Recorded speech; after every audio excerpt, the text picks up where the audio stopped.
جه دنگ امریکا ل واشنطن پایتخت مخلکه کنویا برنامه کرد کونکشن جوا بینرن هجرا پیشکش دکن صلاح و رزمن صالح دمیجر و هفکارا من بفرا و نوری لبرنامه امرودا سرنج دخین سر خو پیشاندانەکانی ئێران و سەردانی نێردەینەتەوە یەکگرتووەکان بۆ ئەو وڵاتە و هەواڵەکان سەبارەت بە ئوکرانیا و هەروەها کۆمەڵێک بابەت و راپۆرتی سەرنجڕاکێشی دیکە. ام هەروەها ڕۆنی دەدەن سەردانا سەرکردەین سوید و فنلاندا یا ئەمریکایە و ام بەحث دەکەن گراڤا قبرۆسێ یعنی ڕۆدینی سەر ڕەوشاوێ یا نها و gelek mijarên din jî.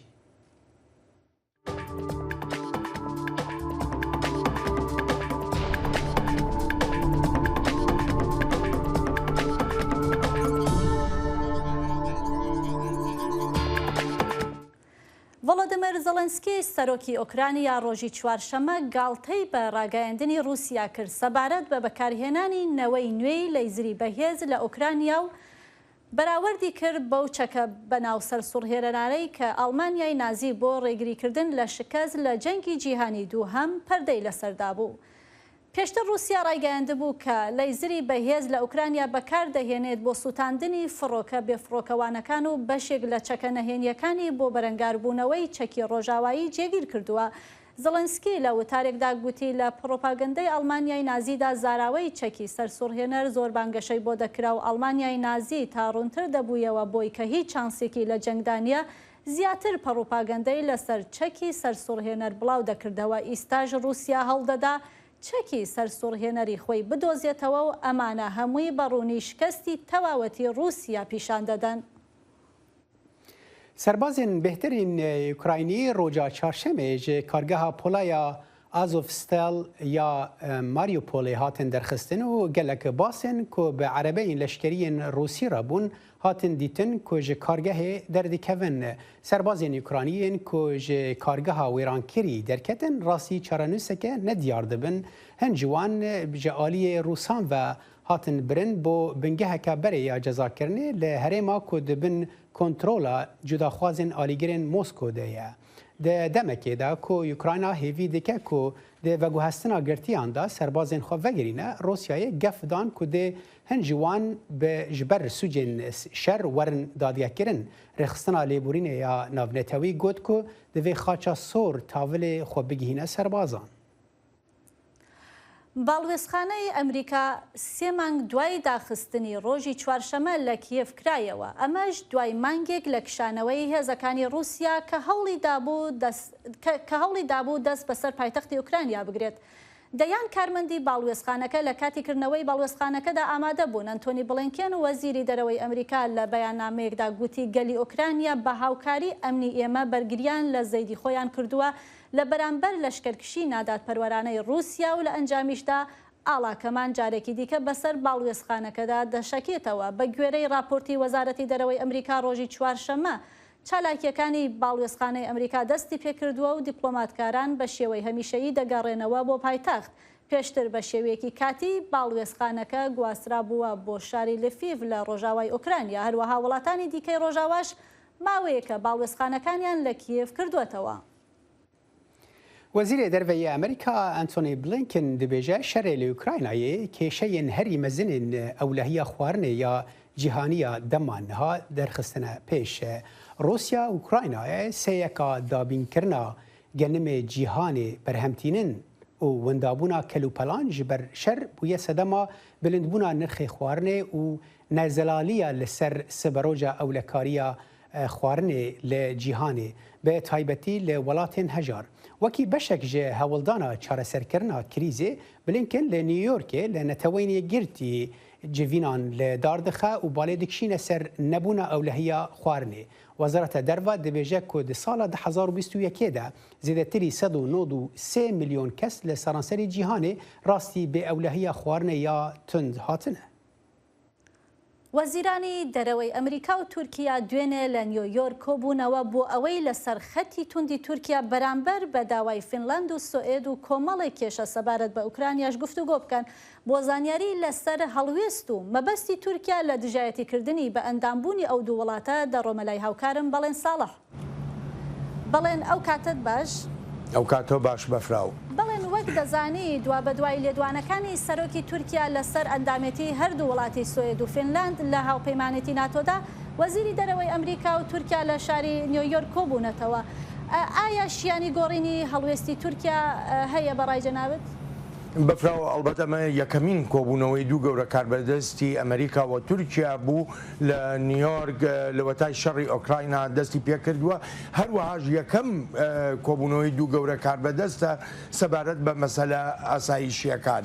گۆڕان لە هەڵوێستی تورکیادا هەتا ئێستا هیچ ئاماژەیەک دیار نییە، بەڵام ئەوەی کە جێی سەرنجە لێدوانەکانی ڕەجەب تەیب ئەردۆغان سەرۆکی تورکیا ئێجگار جیاوازە لە لێدوانەکانی یاریدەدەرەکانی خۆی جا بە وەزیری دەرەوەی تورکیاشەوە.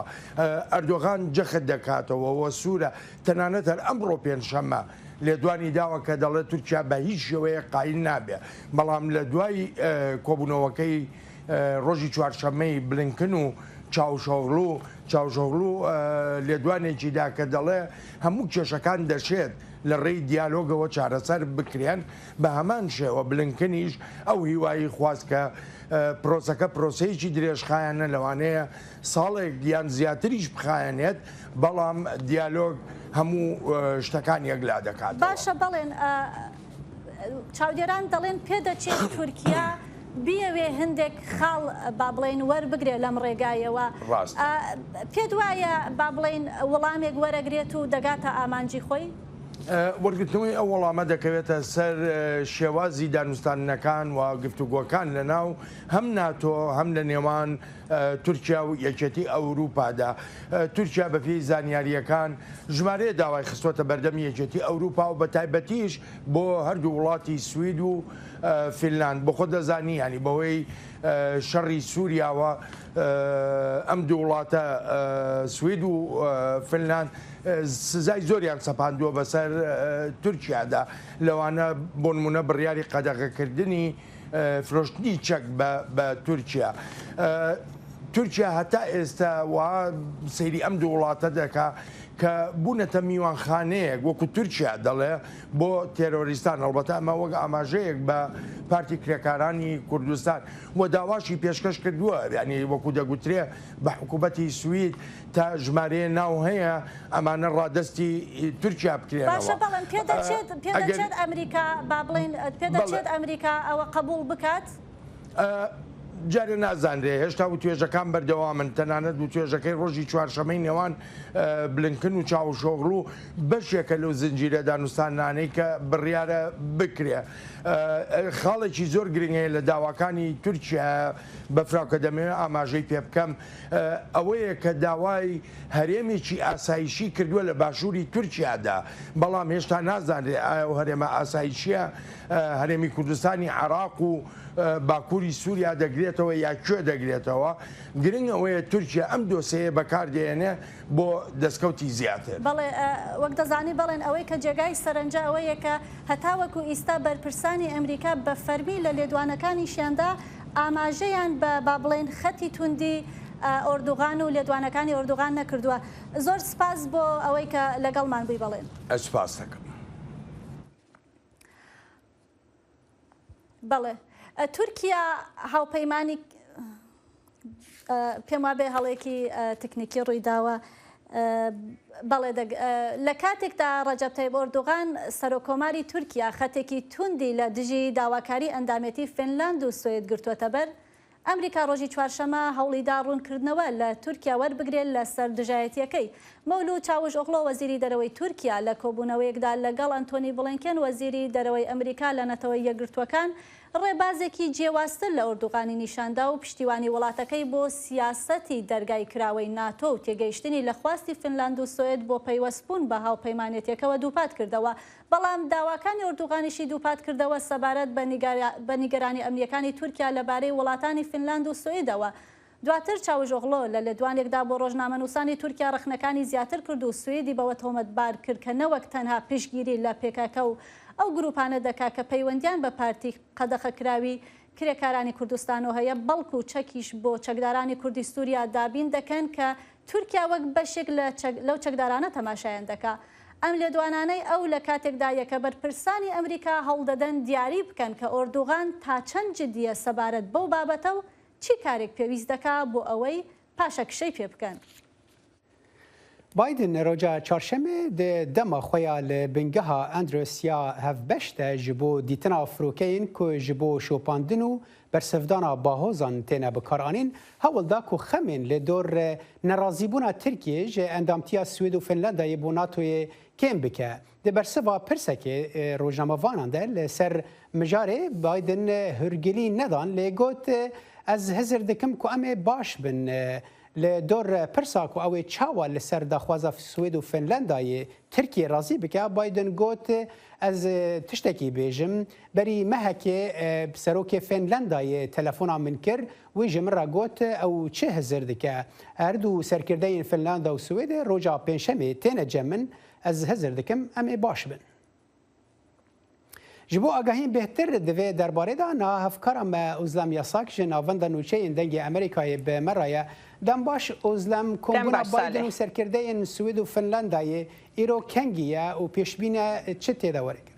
بله صالح ته پیشبینی کرن کو جوینا بایدن و دناورا ربرین فنلاندیا و سوئد دناف چند ساعتین پشته ایرو پیکوره وکی ته ونجی دست نشان کر اف هلجوینا بایدن و سروکین ربرین هر دو ولاتین نوردیک وک سرنوچه گرینگیال سرنسری جهانه ته چاوری کرن. باشه یعنی هر حال از دبیجم و مجارا دجبریا ترکیه درکه پیش و هم دزانن سروک ترکیه رجب طیب اردوغان ایرو راگاند که برسوان نایج بو اندامتیا سوئد و فنلندای و دمه و بایدن چه بکه؟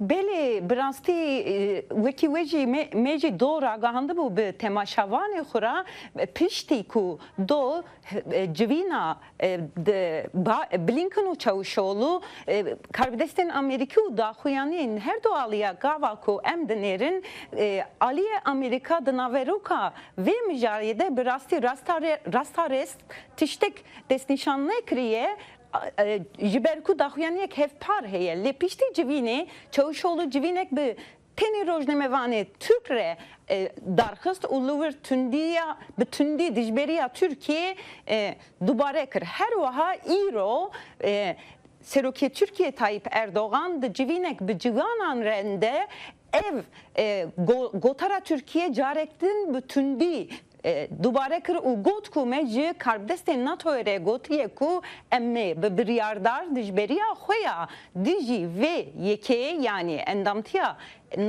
فنلاندیا و سوئد بردوام بکن جبر کو او هیلینین ترورینه او وان فینانسه دکن. اوزدم یعنی چاودر لامریکا بحثات چه دکن دوی سیناریویا کو ترکی دجبری خود بردوام بکه و امریکا جی و امدزان هوال بندن ناتوی همی یعنی ولاتین اندام همی رازینه کو هر دو ولات تبلی ببن یعنی سیناریو هی چاودر بحثا چه دکن کوی چاوا ببن بله براستی دو سازین راگاهاندنی هاتن گوتن و gelek پسپوران هات درکت هولی که براستی دماکو دو کاربدستن فنلاندیا و سوئد لبرکسلی سرلیدانا فرمی کرنه لگو ریگزین ناتوی daha çavere kırın ku bir yara ve kırına danustandın ser endamtiya ve vere ragahandın le Türkiye bir renge ki tund ev veto kriye bazariyen piş perdaya berdevam dikın karbdestin Washington'e de bejin tevi ku Türkiye tundutijiya xwe بلندکه امریکا و ولاتین روجاوا فیکارین و رخنین و جیجالی کده زده دبن گله کاربدست بیژن کوجوی پیواجوی هری کاردار یونانستان درکتیه لی me بگله پسپوران را پیویا یک جوان پسپورا نیکولا ستانفورد پسپور تکلین دیپلماسیا دناورا ترکیه و امریکا دایه و همجی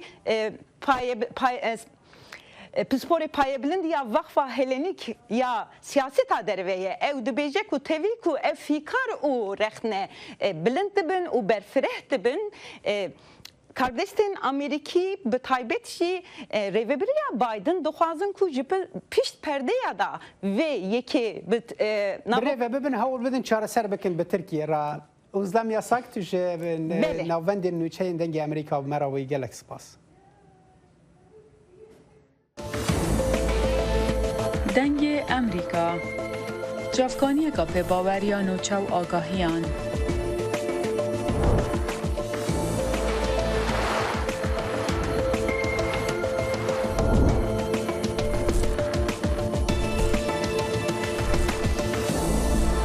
برای مالپر و پلاتفورم میدیا جواکیا دنگ امریکا بالا خوبدن پزانین و نوچه جیهانه بەرپرسانی کۆماری تورکیای باکووری قوبرس دەڵێن قوبرس دۆرگەیەکی یۆنانی نییە و دەستبەرداری مافی خۆیان بۆ دەوڵەتێکی سربەخۆ نابن. تورکیا لە هاوینی 1974 دوو ئۆپەراسیۆنی سەربازی ئەنجامدا و هێرشی کردە سەر ئەو دوورگەیە و لە ئۆپەراسیۆنی دووهەمیشدا هێزەکانی تورکیا 36% ئەو ناوچەیان گرت. لە ئیستادا هێڵێکی ئاگرباز لەلایەن نەتەوە یەکگرتوەکانەوە لە نێوان هەردوو کۆماری قوبرس و کۆماری تورکی باکووری قوبرس کێشراوە. پێکەوە بینەری راپۆرتێک دەبین سەبارەت بە ڕەوشی ئەو ناوچەیە. گراڤا قوبرسê di deryaya Navaraz da başûrê nivgirava Anadolê cihekê stratîjîk di jeopolîtika Ewropa û rojhilata navîn de. Benderên wê reha jiyana milyonek û 220,000 xelkê giravê jê Grîk Yûnanî û Türk û pêkhatîn diye. Bazirganî û geşt û guzar ji derê serekeyê aboriyê wê ew pitir ji 90 sedê ji pêtiviyên jiyanê ji derve dikira. Lêberî her welatekî dî pêgirtiyê cizayên aborî bû li ser Rûsya dema dest bi dagirkirina Ukrayna kirî. Wê barên gemiyên nefta Rûsî li benderên xwe vala nekirin. Ev helwesta siyasiya hikûmeta Komara Qubrisê nebû sedemên دووبەرەکیە di nêvbera dehan hezar Qubrisiyên bi reges Rûs û Ukranî de. Em ji bîr nekin hêşta Qubris rê dide koalîsyona nifneteweyî erd û ava wê bikarbîne di şerê tîrorê û komala Dewleta İslamî Daeş de li Iraq û li Sûriyê. Ev pêtir wêneyê beşê başûrê Qubrisê endama Yekîtiya Ewropî. لێک و بەحس وەرە سەر بەشی باکوور وێنە هەنەکێ جودایە. ئەو هەرێما زیدەتری 313,000 قوبرسیên Türk xwe weka dewleteka serbixwe dide naskirin. Li sala 1974 artêşa Tirkiyê ew herêm dagîr kir û dehan sala hikûmeta bi navê Komara Tirk a Bakurê Qubrisê li wir tê helbijartin. Lê ew tim dibin sîbera hikûmeta Enkerê de ye pêgirtiya biryarên wên siyasiya û li jêr bandora pêşhatên wên aborî ye. ئەو کاریگەریە لەسەر هەر تشتی دکە ئەم نکارن تشتێکی بکەین توریست ji başûr tên em xizmeta wan dikîn em nikarin herin başûr em nikarin peran paşkev dikîn em ketîn jêr karîgeriya hikûmeta Tirkiye û çi ji destê me nayê. Hêla navbir ku netewên êgirtî di nêvbera Yûnanî û Tirkên Qubrisê de danî li sala 1963 ji bo rawestandina tundûtîjiyên olî û nijadiyên wî demî piştî dagirkirina Bakur ji aliyê artêşa Tirkiye ve li 1974 pêtir cih girt. Lê bi tenê Enkerê pênasînê bi Komara Tirka Bakurê Qubrisê dike. Gelek ji xelkên her du komarên Qubrisê ku Nîqosya paytext jî dabeş kirine hîvê dikin girava wan yekgirtî be.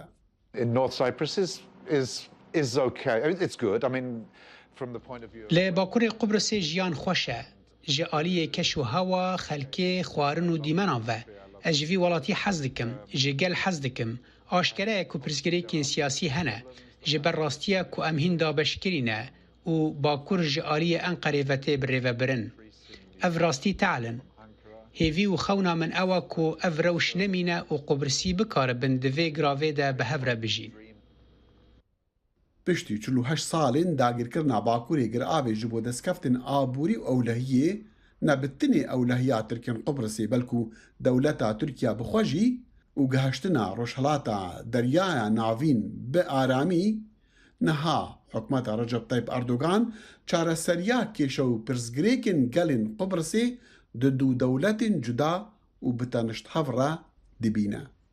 Over the last 2 years, we have seen Erdogan take a radical break from this traditional. دو سالên dawî de medîd ku Erdogan bi şêweyekî radîkal ji helwesta kevin paş de vegeriyaye. Niha Erdogan û rayedarên Tirkiyên Qubrusê propagandayê ji bo çareseriya dudewletî dikin ku ne Yekîtiya Ewropa û ne jî neteweyên yekbûyî wê çareseriyê pesend dikin.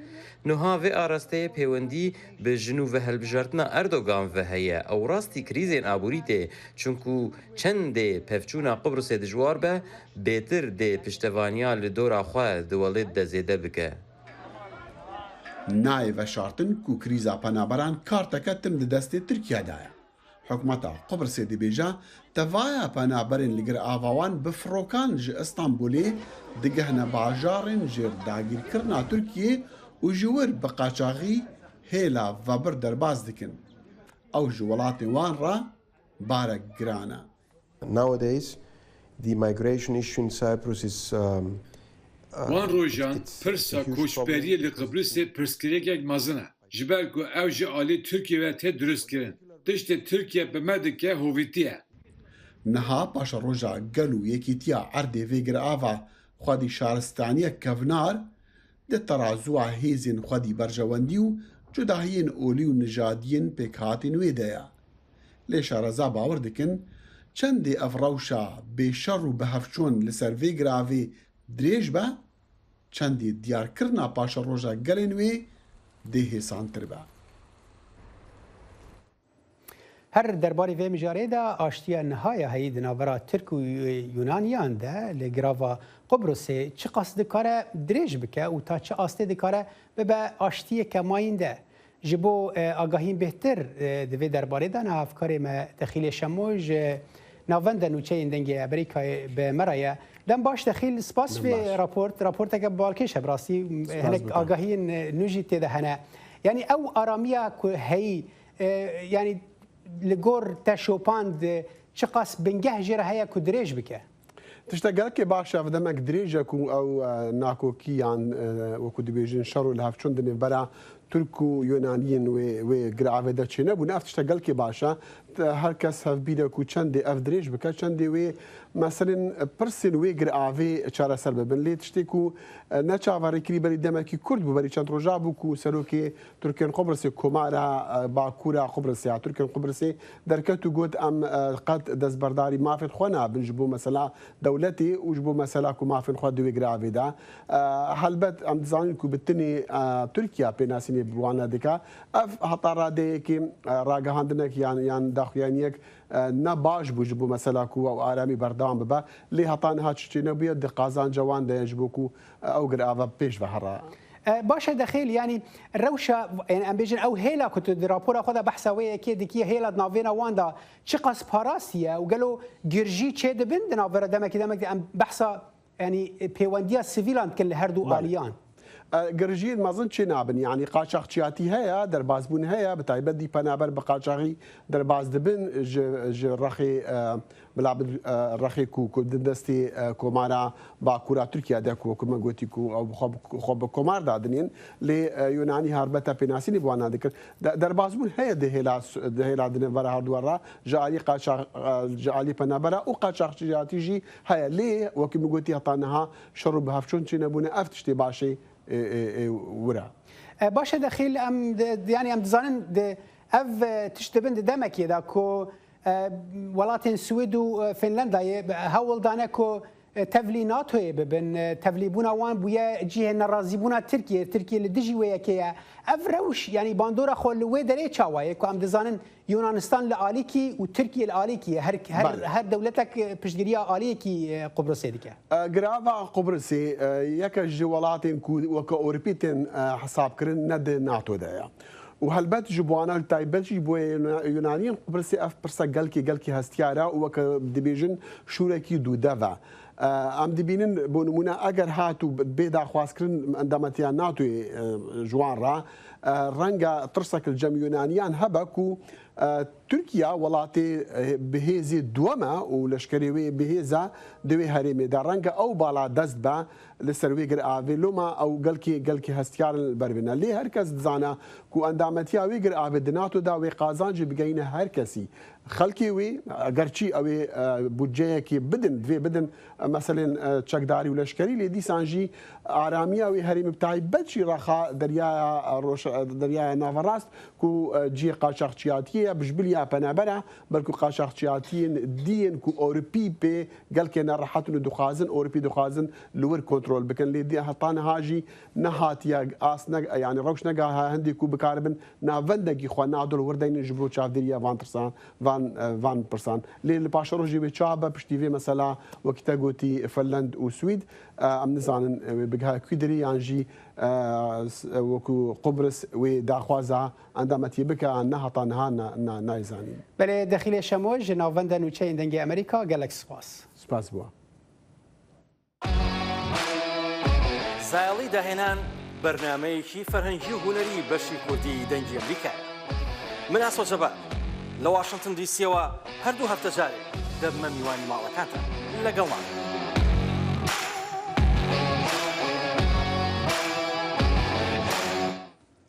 ناڕەزایی جەماوەری لە ئێران بەرامبەر بەوەی کە حکوومەت بە نەشتەرگەری ئابووری ناوی دەبات نزیکەی 2 هەفتەیە بەردەوامە و تا دێت زیاتریش تەشەنە دەسێنێت. و هەر بۆ یەش لە ئەنجامی خولی نوێی ناڕەزایەتی سندیکایی و سیاسی لە ئێران شەپۆلێکی دەست بەسەرکردنی چالاکانی کرێکاری و چالاکانی چەپ و خەڵکی ئاسایش دەستی پێکردووە. هەر لە پەیوەند بەم بابەتەوە 2 مانگرتنی گەورە لە ئێران ڕوویان داوە. یەکەم مانگرتنی شۆفێران و کرێکارانی کۆمپانیای پاسیتاران و هەروەها لە هەنگاوێکی دیکەشدا مامۆستایان لەسەر بانگێشتی ئەنجومەنی هەماهەنگی کۆمەڵی فەرهەنگیەکان لە سەرانسەری ئێران مانیان گرت و خۆ پیشاندانیان ئەنجامدا. هاوکاتی ئەم خۆپیشاندانانە کە لە ئێران بەڕێوە دەچێت ئاڵینا دۆهان نێردەی نەتەوەی یەکگرتووەکان کە تایبەتە بە پرسی مافی مرۆڤ و کار لەسەر کاریگەریە نەرینیەکانی سزای یەکلایەنە لەسەر مافەکانی مرۆڤ دەکا لەسەر ڕەزامەندی ئێران سەردانی ئەو وڵاتەی کردووە و ڕۆژی چوارشەممەش داوای لە وڵاتانی ڕۆژئاوا و ئەمریکا کرد کە سزاکانیان لە دژی ئێران هەڵگرن. ئەو گوتی ئەمریکا سزای بەسەر هەموو بانکەکانی ئێراندا سەپاندووە و ناتوانێت پارە لە ئێرانەوە بگوازرێتەوە بۆ بانکە نێودەوڵەتیەکان. لێدوانەکانی نێردەی نەتەوەی یەکگرتووەکان بووەتە جێگای ڕخنەی زۆرێک لە چالاکوانانی مەدەنی و سیاسی ناو ئێران بۆ زانیاری لەسەر ئەم سەردانە و پراوێزەکانی و هەروەها دوا پێشاتەکانی خۆپیشاندانەکانیش لەگەڵ محەممەد هۆژابەری چالاکوانی مافی مرۆڤ لە بروکسێل گفتوگۆ دەکەین. کاک محەممەد دای لە برنەکەم ناوەکەم ئەگەر بە هەڵەوت بێت کاک محەممەد ئەو کاتتان باش و ئەگەر بکرێ سەرەتا دەمەوێت باسی لێدوانەکەی ئاڵینا دۆهانمان بۆ بکەن بۆ ئێران. بەڵێ سلااوڕۆز بۆ خۆتان و بۆ بینەرانتان لە ڕاستیتە ئەلینا دۆهان نەک راپۆرتری مافەکانی مرۆڤ بۆ بەرحاڵ نەتەوە یەکگرتووەکان راپۆرتری بەشێکی بەحاڵ مافەکانی مرۆڤە کە بڕیارنامەیە کارەوەی وە خۆتان ئاماژەستان بەگەر بڕیارنامەیە کە بەناو بڕیارنامەی کاریگەریە نەرێنیەکان لەسەر سزای یەکلایەنە بەسڵ ئەو وڵاتانەیە کە راپۆرتری بە تایبەتی بۆ نێرن بە تاو جێگەی کە ئێمە ئامادەبین خودی ئێران داوای کردەوە بەرحاڵ بانکێشتی کردووە کە بڕوات و بەرحاڵ ئەو سەردانە بکات چون بۆ 26 ساڵە بچێت کە بەرحاڵ ئێران راپۆرتری مافەکانی مرۆڤی نەتەوە یەکگرتوەکانی قبول نەکردووە کە بچێت وڵاتەکەی بۆ کاک محەممەد ئێستا لێرە و پرسیارم بۆ دروست بوو کە وەک جەنابیش داماژەت پێکرد جاوید ڕەحمان کە راپۆرتەری تایبەتی مافەکانی مرۆڤە ساڵانێکە ڕێگەی پێ نەدراوە سەردانی ئێران بکات چۆنە کە لەم دۆخەدا ڕێگە بە ئەم خاتونە دراوە سەردانی ئێران بکات. لە ڕاستیدا باسەکە ئەوەیە کە ئێران ئێستا لایەنی بەرحاڵ پێڕەوکردنی مافەکانی مرۆڤەوە تووشی کێشەیەکی تووشی قەیرانێکی زۆر گرنگ بووە و بینین بەرحاڵ لە توولی ئەم 4-5 ساڵی دواینا چەندین جار خۆپێشاندانی جەماوەری زۆر گەورە سەرتاسەری لە ئێران کراوە و راپۆرتەکانی بە کۆمەکی دۆستانی بەسڵات چالاکی مافی مرۆڤ و ڕێکخراوە مافی مرۆڤەکانی دەرەوە ناوخۆی ئێران گەیشتوێتە دەستی نەتەوە یەکگرتوەکان و بەرحاڵ ئەو لایەنە پەیوەندیدارەکان ئێران ئەی هەوێت بە بانک هێشتکردنی ئەم خاتون ئالینا دۆهان ئەوە بسەلمێنێ کە بەڵێ ئەگەر شتێک لە ئێرانە پێشێت ئەگەر بەرحاڵ شتێکی ئەوتۆ لە ئێرانە برسێتی پێشێت بەرحاڵ ئەوەی کە نەدانی موچەی بە کارمەندانی دەوڵەت پێشێت یا زۆڵم و ستەمێکە لە بەسڵا مامۆستایانە چێت پێشتر ئەمە گشتی تەسیر و کاریگەری ئەو ئابلۆقەیە کە کراوە لەلایەنی نەتەوە یەکگرتوەکان و بەتایبەت ئەمریکاوەکە لەسەر ئێران هەیە خۆی بێبەری کات لەو شتانەی کە لە ناوخۆی ئێرانە پێشێت و هەمووی پەیوەندی بە ئەو شتە دەرەکیانەوەی کە لە دەرەوەی ئێران گوشارە خرێتە سەری ئەنێ تەنیا بیانوویەکە بۆ ئەوەی ئەو شتە بە جۆرێتر نیشان بدات بە جەماوەری گشتی دەرەوەی ئێران دەیەوێت بە جۆرێک لە جۆرەکان کەڵکی لێ وەربگرێت بۆ با بڵێن هەڵگرتنی سزاکان. باشە کاک محەممەد وەک دەزانی کۆمەڵێک لە چالاکوانان ڕخنەیان لە لێدوانەکانی نێردەی نەتەوە یەکگرتوەکان گرتووە سەبارەت بەوەی کە تەنیا لەگەڵ بەرپرسانی حکوومەت دانیشتووە و خەڵکی ئاسایی و چالاکوانانی پشتگوێ خستووە و هەر بۆیەش دەڵێن راپۆرتەکەی ناوبراو ناتوانێت هەڵگری ڕاستیەکان بێت و ئەوەی باسی کردووە تەنیا قسەی بەرپرسانی حکوومەت بووە. ئێوە لەسەر ئەمە چی دەڵێن؟ لە ڕاستیدا ڕێک وایە چون ئەبینین ئێمە لە کاتی سەردانەکە ڕێک لە کاتی سەردانی خاتوو ئەلنا دوهانە ئێمە ئەو پێخۆپیشاندانە جەماوەریمانە هەیە لەسەر تاسەری ئێرانە لە وەسڵا باشووری ئێرانەوە بیگرە لە ئەهوازەوە بیگرە بۆ لە ڕستان و بەرەو ئیلام و بەرەو سەرتر تەنانەت تا باکووری ئێران لە شاری ئامول و شارەکانی تری ئێران گەیشتووە ئێمە لەو شارانە کەس بووە کوشتە دراوە. ئەنێ تۆ ئەگەر راپۆرتری مافەکانی مرۆڤی دەیداست باس لەو هەمونە ئارامی ئەەکەیت ئەگەر تەنانەت بە لێکۆڵینەوەیەکی زۆر زۆر ساکار و سەرێکیانە بۆی دەرئەکەوت کە ئەو راپۆرتێکە ئەدرێت راپۆرتێکی نەڕاستە لە ڕاستیدا ئێران لە دۆخێکی زۆر زۆر ئاڵۆزدایەوە ئەبووە خاتوو ئەلنا دۆهان زۆرتر سەرنجی بخستایەتە سەر ئەوەی کە بەحاڵ تۆ لەگەل ناوەندان بەسڵ مەدەنیەکان و لەگەڵ ڕێکخراوە مەدەنیەکان و ڕێکخراوە مافمرۆڤیەکان ئەبێت قسە بکەیت و ئەو دۆکۆمنتانێک ئەوە کۆیان کردێتەوە بێ بە منبە و بێ بە ئینی بۆ تۆ کە بێت ئەو راپۆرتەت لەسەری تەنزیم بکەیت نەک لێدوانی حکوومەتێک یا دەوڵەتێک کە خۆی دەستی هەیە لە ئەو هەڵاواردنەی کە لە ناوخۆی ئێرانە بەحاڵ ئێستا ئێمە بە زۆری ئەیبینی. باشە کاک محەممەد باسی خۆپیشاندانەکانتان کرد بڕۆینە لای هەواڵی خۆپیشاندانەکان دوای زانیاریەکان چین ئایا هێشتا ناڕزایەکان بەردەوامە لە ئێران؟ بەڵێ بەپێی ئەو زانیاریانەی کە ئێمە هەمانە لە هەوازە ئیشتا ناڕزایەکان بە توندوتیژی بەردەوامە لە شارەکانی لۆڕستان و پارێزگای چوارمەحال و بەختیاریە ئێمە ئەبینین لە بڕێک لە شارەکانە کوشتایە تا ئێستا ئێمە راپۆرت و بەسڵا بە دەستگەیشتنی ناو زانیاری 6 کوژراومان هەیە کە لە شارەکانی لۆڕستانە بەرحاڵ پێشاتون لەم چەند ڕۆژانەی دواییە لە شارە کورد هەمانە لە گوڵپایەکانی ئیسفەهان هەمانە لە ئیزە هەمانە لە ئامۆڵ هەمانە یانێ لە هەموو شارەکانی ئێران ئەوە بڵێن لە باشووری ئێرانەوە کە دێن بەرەوسەر تا باکووری ئێران هەموو شارەکان ئارامی بەخۆی بینە بە ئەوەی کە تەحەسونێکی مامۆستایان بێ بە تەحەسونێکی کرێکاری بێ وەیا بەوەی کە ئەوەی کە ناڕازی خەڵکی جەماوەر بێت لەسەر ئەو گرانیە کە ئێستا باڵی بەسەر ئێرانە ڕاکێشاوە. کاک محەممەد هۆکاری چییە هەتا ڕادەیەکی زۆر هەستەکەم با بڵێم شارە کوردنشینەکان بێدەنگن با بڵێم سەبارەت بەم پرسە سەبارەت بە خۆپیشاندانەکان بە بەراورد بە شارەکانی دیگە کەمتر هاتوونەتە دەرێ؟ لە ڕاستیدا ئەم دۆخەی کە بەسەر لە ئێستای لە ئێرانە تەقیوەتەوە لە مێژە لە کوردستانە هەیە بۆیە بۆ کوردستان و جەماوەری کورد ئەو شتێکی نامۆ و تازە نییە یعنی ئەمە بینین بە دەستپێکی کۆماری ئیسلامی ئێرانەوە ئەمە دژواری بژێوی ژیان لە کوردستانە هەبووە بە ڕۆژانە ئێستای ئێمە بەرحاڵ کۆڵبەرمانەیە کە لە ئەم دیاردە لە هیچ شوێنێکی ئێرانە نیە تەنیا لە کوردستانە بێ بۆیە کوردستان نەمێژە لەگەڵ ئەم دۆخەیە ئاشنایە ئێستا داواکاری گەلی کورد شتێکی کەیە ئێمە بۆ ئەوەی کە بۆ نمونە چەند شتێکی ئەساسی خۆراکی ئەساسی گران بووە گەلی کورد داخوازیەوە نییە کە شتە ئەساسیانە بێت قیمەتی بێتە خوارە بۆ خەڵک باشتر بژی داواکاری گەلی کورد زۆر زۆر ئاستی زۆر زۆر لەسەرترەوەی لەوەی کە بێت بەرحاڵ بۆ چەند شتێکە گران بوو بە یا گرانبوونی بنزین کە پێشتر پێش هاتووە بڕژێنە سەر شەقام داواکاری گەلی کورد ئەچێتە ناو چوارچەوەی بەرحاڵ داواکاری نەتەوەیەکەوە لە ئێرانە ئێمە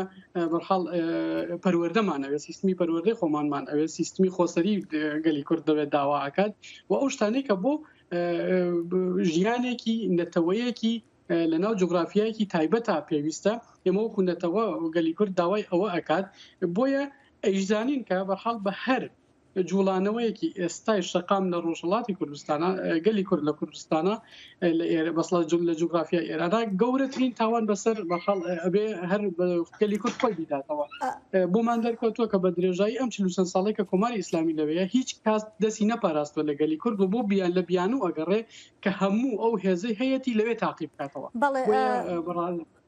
بەڵێ زۆر سپاس بۆ محەممەد هۆشبەری چالاکوانی مافی مرۆڤ کە لە بروکسلەوە لەگەڵماندا بوو.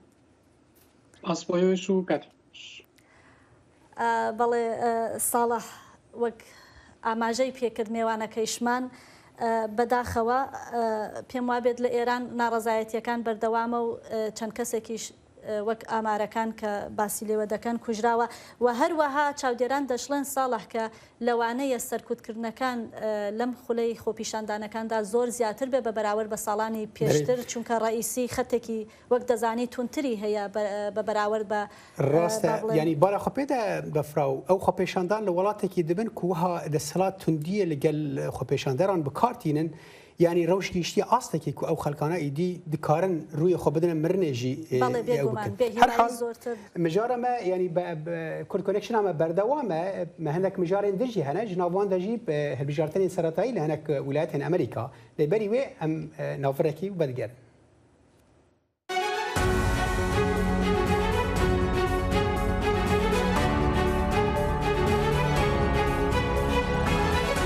واشنگتن بەنامەیەکی هەفتانەیە لە بەشی کوردی دەنگی ئەمریکاوە ئامادە و پێشکەش دەکرێت من بەڵێن ساڵح هەموو ڕۆژانێکی هەینی لەگەڵ پسپۆراندا تاوتوێی گەرم و گورتترین بابەتی ڕۆژ دەکەین لە پەیوەندی بە سیاسەتی دەرەوەی ئەمریکاوە لەگەڵمان بن.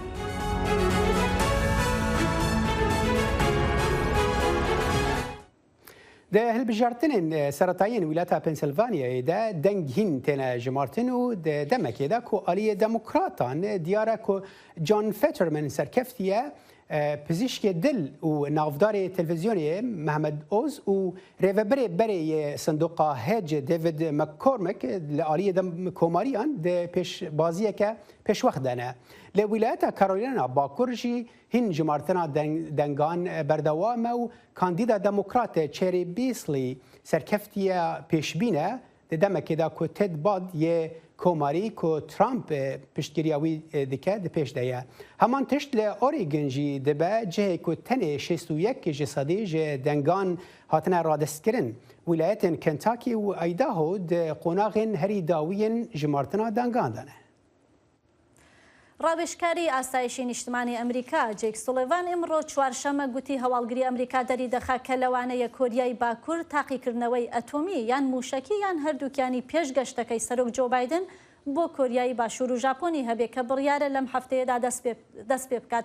سوڵێڤان لە کنگرەیەکی کۆشکی سپیدا گوتی ئێمە ئامادەکاری دەکەین بۆ هەموو حاڵەتە مەترسیدارەکان لە نێویاندا ئەگەری وەها وروژاندنێک لە کاتێکدا کە ئێمە لە کۆریا یا لە ژاپۆنی. سوڵێڤان ئاماژەی بەوەش کردووە کە ئەمریکا لە نزیکەوە هەماهەنگی لەگەڵ کۆریای باشوور و ژاپۆن دەکات لەسەر ئەو پرسە و هەروەها لە پەیوەندێکی تەلەفۆنیدا لەگەڵ هاوتاچینیەکەی سەبارەت بە کۆریای باکوور قسەی کردووە.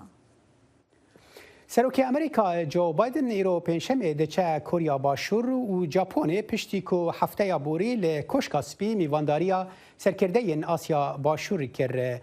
لە تۆکیۆیە بایدن دێ بەشداری کۆمبوونا چارقۆلیە هەفکاریە ببە بە سەرۆکوەزیرە جاپۆنی فۆمیۆ کشیدا سەرۆکوەزیرە هندستانê ناراندرا مۆدی و سەرۆکوەزیر سکات ماریسن ئانجی هەڤریکێ wî ئەنتۆنی ئەبانیسە li gorî kakî di hilbijartinên roja şemiyê de li Astralyayê bi serkeve. Biden di krîza Ukraynayê bi kar bîne da ku ji Çînê ra nîşan bide ku guhertinên yekaliyên rewşa heyî li bi zorê çi li Taywanê an jî li gravê nakokên li deryaya Çînê ya başûr dê neyên pejerandine. وەزارەتی تەندروستی گشتی ماساچۆست ئەمڕۆ چوارشەمە ڕایگەیان یەک حاڵەتی توشبوونیان بە ڤایرۆسی ئاوڵەی مەیمون پشتڕاست کردوێتەوە کە پیاوێکە بەم دوایە گەشتی بۆ کەنەدا کردووە. ئاژانسەکە کە لەگەڵ ناوەندەکانی ئەمریکا بۆ کۆنتترۆلکردن و خۆپاراستن لە نەخۆشیەکان کاردەکە ڕایگەیاندووە ئەو حاڵەتە هیچ مەترسیەک بۆ خەڵک دروست ناکات و تا ئیستا ژەو پیاوە تەنیا حاڵەتێکە کە لە ئیستادا لە نەخۆشخانەیە و لە ژێر چاودێریدایە و لە دۆخێکی باشیشدایە. درەنگانی ڕۆژی چوارشەمەی ڕابردوو دەستگای تەندروستی گشتی کەنەدا ڕاگەیەنراوێکی بڵاو کردەوە و ڕایگەیان ئاگاداری حاڵەتەکانی ئاوڵەی مەیمونە لە ئۆروپا و لە نزیکەوە چاودێری دۆخەکە دەکەن و ئاماژەی بەوەش کرد کە تاوەکو ئیستا هیچ حاڵەتێکیان تۆمار نەکردووە. ناجی دچن راپۆرتێکی لە دۆڕ تەکنۆلۆژیە پرۆفیسۆرێکی ئەندەزیاریە میکانیکی لە زانینگەها تێکساسیا باژارێ ئۆستن ڕۆبۆتێک کۆ بە چاوان نایی دیتن داافرینە بە مەبەستا کۆ ڕۆژێکی ئەو وەکو تیمەکە خۆسەر بخەبتن کۆ کونێرا دە لاشێ مرۆڤدا دەرمان بکەن. یوبینگ جانگ پرۆفیسۆری ئەندازیاری میکانیکی لە زانکۆی تەکساس لە ئۆستن واکات لەگەڵ تیمەکەیدا دەکات بۆ دروستکردنی ڕۆبۆتی ئێژگار بچووک ئەوەی لە نوکی قەڵەمێک بچووکترە و لە نێولەشی مرۆڤدا دێت و دەچێت و کێشەکانی وەک لوی شێرپەنجە سەر بەخۆیانە چاک دەکاتەوە. بۆ هیوایی ڕۆژێک بێت ئەو ڕۆباتانە بتوانن بچنە جەستەمانەوە و نەشتەرگەری بکەن یان شوێنی خانەکانی ئەو لوانە دیاری بکەن و ببێتە چارەسەرێک.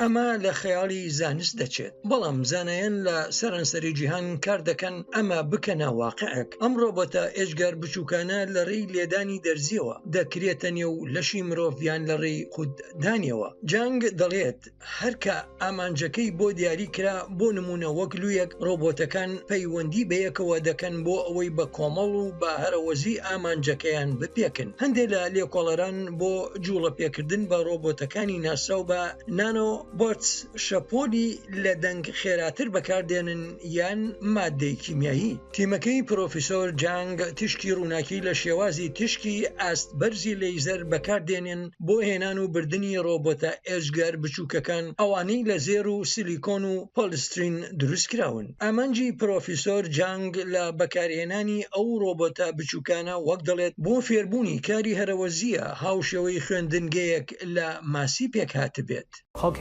ئایا چۆن دەتوانین دەست بە جوڵاندن بە زۆرێک لەم جۆرە جیاوازانە لە ڕۆباتی ئێجگار بچووک بکەین بۆ ئەوەی سەر و سەودا لەگەڵ یەکتریدا بکەن بۆ ئەوەی کۆمەڵێک ڕەفتار پێکەوە پێک بهێنن هەروە ڕەفتارێکی هاو ئاهەنگ بن. پرۆفیسۆر جانگ ئەم جۆرە ڕۆبۆتانە بەراورد دەکات بەو ئۆتۆمبیلانەی بێشۆفێر خۆیان دەڕۆن هەتا بگەنە شوێنی دیاریکراویان بەڵام ئەم جۆرە ئۆتۆمبیلانە دەبێت ڕێنمایەکانی شەقامفێر بن هەروەها مەترسیەکانیشی. دەبێت ڕۆباتەکان هەوڵ بدەن خۆیان لە سیستمی بەرگری لەشی مرۆڤ لا بدەن. ئایندەی ڕۆڵی ئەم ڕۆبۆتە بچووکانە تەنها لە بواری لەشی مرۆڤدا نییە. پرۆفیسۆر جانگ دەڵێت ڕەنگە ڕۆژێک بێت بخرێنە نێو دەریاچەیەکەوە مەلە بکەن و ئاوەکە لە پیسی خاوێن بکەنەوە. بڕیارە لێکۆڵینەوەکانی کلینیکی لەسەر مرۆڤ لە چەند ساڵی داهاتوودا دەست پێ بکات کەواتە ڕەنگە ماوەیەکی زۆری نەمابێت بەر لەوەی ئەم ڕۆبۆتانە لە ناولەشی مرۆڤدا نەشتەرگەری ئەنجام بدەن. تاراس تۆپۆلیا گۆرانی بێژێکی ڕاکی ئۆکرانیا و لە یەکەم ڕۆژی جەنگی ئۆکرانیاوە وەک پزیشکی فریاگوزاری بەرگری لە خاکی وڵاتەکەی کردووە. ئەو لە کاتی پشوەکانیدا خەریکی تۆمارکردنی موسیقا دەبێ. پێکەوە راپۆرتێک لەسەر ئەم سەربازە گۆرانی بێژە دەبینین. ڕۆژانە زێدەتری 8 دەمژمێران کار دکە. جهê karê wê jûreka bertenge li xanûyekî li nahya Beşîqa li deşta Neynewa. Ev keçe nihaya hevrikiya berhem û kalayên biyanî dike di nava bazarî da mîna dêdîkên zaroya. Şarazayiyeka baş heye di nexş û dîzaynên cêwaz da ku sirinca bi kirê xwe rabkêşît. بجربينم سي قطعة مشاكر ونشرهم كر لفيسبوك نشرهم كر باسي لميسل حمي بلاو بيو بيجك لميسل بيعجب اسم بيجك بي بقوم بومني نشر كر وكي نشر عن كر صفحة من تقريبا يوزع إعجاب بس لي صفحة كانت تقريبا مجهشتها 2000 لايك وكومنت بخلال يعني بمدة 6 روش تقريبا أو عليها ولا دي أوا شو لك قرأت البيت حنان کچکا کرده بخو خلکا موصلیه لیل سردم شر داعش آواره بوی دشتا نینوا و هتا نوکه لناحیا بعشیقا نشتجه بویا. اوی کچه بریکا اوی کاری جدر جیانا خواه دست خستیه. دعم أول بوم يعني بشتون بومن دا يكون موافق من الأول يعني رجعنا دائما كو بشم شركة مع العلم مجتمعنا يعني شباكي من خيا وهانية كو الرجع بدنا بكيش بشن شور بكنا بش منظمات ويا أي طبيعتها لا يوان النبي بس وقتي تشيم أنا لبشتم بينو أرقام لقصي كسنما او به کرستین ساده کاری خواه انجام داده لی پارچم بالکش درست کتن و پلانک بخو دست نیشان کریه لآینده که نزیک جبجه کت. مواد ثانيش قماشة بوليسترا أويا يعني هي دوالي غردهن كماليات ما أدري شكلنا كماليات ذكرهم أي شغلة قليا وكم عند خازي من أويا معملي جورا دانم قاعي جورا إيجاركم وده ماكينة بخم بين مناي أي ده ماكينة مش مده كيش بينهم لرانا يعني بخم لباشيكم إزيدي هنا مسيحي مسلمان همي لقليكن دستم لهرسي أي قوميات دينم كيجا كان وفيري عندكم هو كفي نزعنا فيري عن أي شغل عندكم دیدیکا جهمیان ارزانتر او بکوژم 15,000 دینار عراقی فروشید حتی دگهیتا 50,000 دیناران گلک جاران او بجدارید بازار و پیشانگهین موصل دا کریه دا کوشیان کچا موصلی برچاو بکه و همان دمدا برهم خوشی بفروشید. کاو عمردنگ امریکا موصل. من الهجام خوازن بالا وبکشن سر و یکی کو راپورا تاراستوپولیا موزیک جنا کو افکار من بفرا و بحثی کربو نه آماده بو هر حال لجهه و راپورتا که افکار پیامنری ما کاو عمر لسر حنان خالد یا ترزی ما پیشکش کرد. هجمارك وناجرين عفرين لكامبا شهباي بروجيك بناف تشيروكا ولات زيتونان ناف دجي تابلويا بالدرجية حيشتو بينجو 8 متران بداوي كرن تابلو 4 قناغن كو عفرين وقليوي تيرا درباس بون نشان ددا قناغا إيريشا تركيا روجن برخدانو سرگونية جيانا كوچبرية وهيفين وغيره بجوات و شاهیه که برفره دسته کاروبار جواکی و کومینا و نسازیه پروژه بسرناوا چیروکا ولات زیتونه کوته ده تابلو یک بدرجاهی 58 متران هاتیه خیز کرن لپناگاه شهبا نشاندان. لگور کمیته آماده کار تابلوی 58 متری گلک چیروک و نامه زندی و سمبولیک در حق روشاتیای کرمنج و گله ویده ده ناوا خوده ده حوینه و وده بیجه. طبعا درکه و تابلوی دوجی خیاده که و مخصوص دیسو امنامه که بگین جهان تواهی دا و تماک و تماشا ده که لبه تابلوی خیاده که تدا عفرین دا معاشیتی دا دما سلام دا دما ریوبری خوستر دا چاوا و کوی هبی چاوا جیانی که همی فکادت دا هبین اما افتشتان که فی دولتات ترک نهاد چاوا ها ده مرحله دیامین دا تالان کرد داگر کاری کرد. تابلوج آلی هجماره که ونسازن عفرینی و او بشیوایی که کومی هاتیه خیز کرن که دناوا خیزن تابلوی ده چارقونا خین سربوری عفرینی و عفرینیان هنه مرحلة موسسية شو هيش دجمن مجا عفرين بالتياري خو بأسلحة خوي محرم دوليا مجي داخل ام شو كشبر ببن ام هرو بريشي خو ما دخص ام تعبير بكن في رسالة لقيشتي بلا بكن ام بهرو بريشة خو بوي حسكرنا ما بهافرا بوي قوتي خو ام هرو بقرنا مهن عفرينة هوا رسالة مو أخيرية دولتي وتجارة ام سر خال هم بردج من دانا خل هیجای بیرخستنه کو پروژه خیز کرنا تابلوی جا آدار آبوری دا دست پیکره بو و پشتی پیشانداناوی و نسازن عفرینیین لسر کار کرنه دخوازن تابلو لدروای پناگاه شهباجی بینیشاندان. نوروز را شدنگ امریکا شهبا. بله بفرا وقت دیتی زاراوا عفرین تایبت لآلی باکر رجلاتی سوری از باور مناف کردستان دیجی زاراوا که تایبت آخوان گلک بالا مرا دیکشینه جوانی کردواری شروا با افرا رنگیه و راسته برنامه کرد کنکشن لور به داویت تا جاره کدن سلاوین فرهاد فلاحی روین دوسکی هلین سندی لکنترول لور لاستودیو بفراونوری من صالح دمیجر هر شاد و بختور بن هر شاد بن